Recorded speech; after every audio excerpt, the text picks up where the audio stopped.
Doctor Yunus নিজেই বলেছে বিল ক্লিন্টনের ফাউন্ডেশনের এক সবাই, কারণ ক্লিন্টন ফাউন্ডেশনে সে তো মোটা অঙ্কের ডোনেশনও দিয়েছিল, কাজে তারা সবসময় তার পক্ষে খুব গুণগান গায়।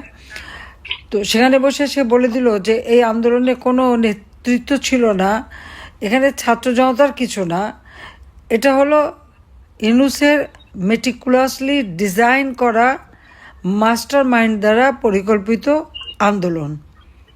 এবং সেটা আজকে আমরা এটা বুঝতে পারছি যে সেই একটা গভীর চক্রান্ত করে এই আন্দোলন করেছে।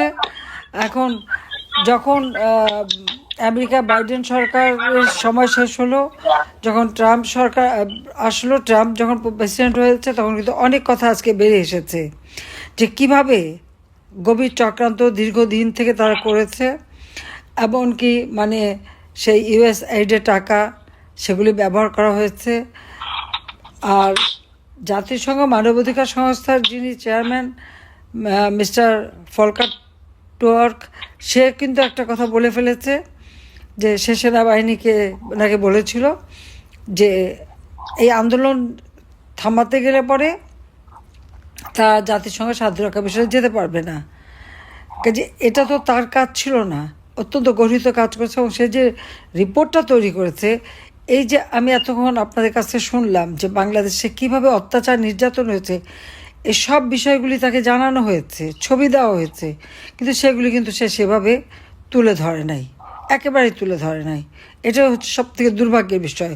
এই যে হাজার হাজার পুলিশ হত্যা করলো, আওয়ামী লীগ নেতাকর্মীকে হত্যা করা হয়েছে, সংখ্যালঘু সম্প্রদায়ের উপরে যে অত্যাচার নির্যাতন হয়েছে, এমনকি আমাদের যারা সাংবাদিক তাদের উপরে চরম নির্যাতন, তা সাংস্কৃতিক কর্মী তাদের উপরে নির্যাতন, এই বিষয়গুলি যেভাবে তার তুলে ধরার কথা ছিল সেটা কিন্তু সে তুলে নাই। মনে হচ্ছিল যেন ইউনূসের ফরমাইশ করা কতগুলি কথাই সে বলে গেছে। আজকে যারা সেই দিন আন্দোলনের নামে খুব লম্ফঝম্প দিয়ে বলল দেশ স্বাধীন করেছে, সেখানে ছেলে মেয়ে সবাই মিলেই ছিল। কিন্তু তারা যখন আন্দোলন করে 2024 সালের 7 জুলাই থেকে, আমরা কিন্তু তাদের উপরে টিয়ার গ্যাসের শেল মারা অথবা লাঠিপেটা করা, সাউন্ড গ্রেনেড, পানি মারা কিছুই করিনি।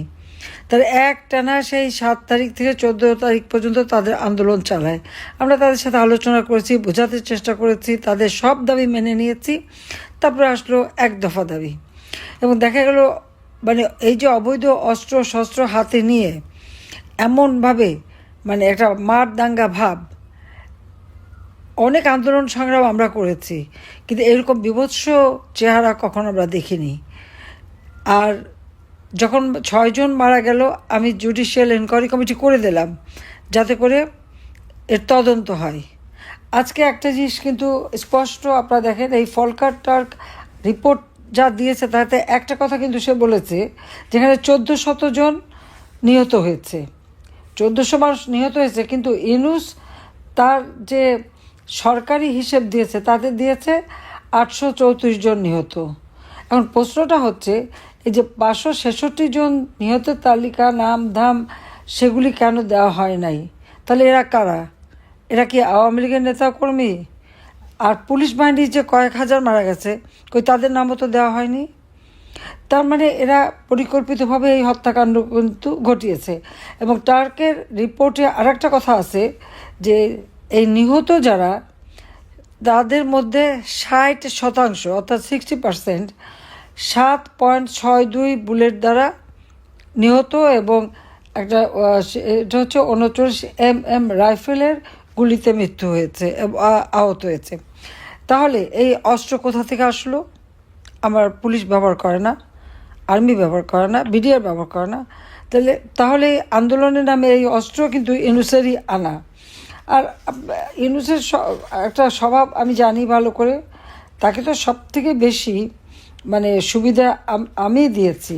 কিন্তু আজকে যেটা আমরা দেখতে পাচ্ছি যে সে যে মানে তার ক্ষমতার লোভে দিনের পর দিন যে আজকে নারীদের উপরে অত্যাচার, নারী ধর্ষণ, শিশু ধর্ষণ, কই তার পক্ষ থেকে এটাকে থামানোর কোনো উদ্যোগও কেউ দেখে না। কেউ মানে বিচারও পাবে না, ন্যায় বিচারও পাবে না।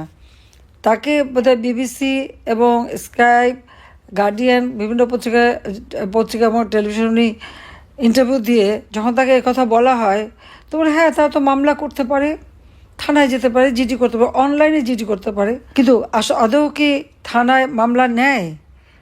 এবং সেখানে যে সমস্ত ওসিদের বসানো হয়েছে থানায় বা পুলিশ সুপারকে বসানো হয়েছে, হয় জামাত, নয় বিএনপি, অথবা সন্ত্রাসীদের লালন পালনকারী। এখন পর্যন্ত আমার আওয়ামী লীগের নেতা কর্মী কেউ বাড়িতে থাকতে পারে না, ঘরে থাকতে পারে না। আর তো হাজার হাজার নেতা কর্মীর ঘর বাড়ি, ব্যবসা প্রতিষ্ঠান সব তো পুড়িয়ে জেলে ছারখার করে দিয়েছে।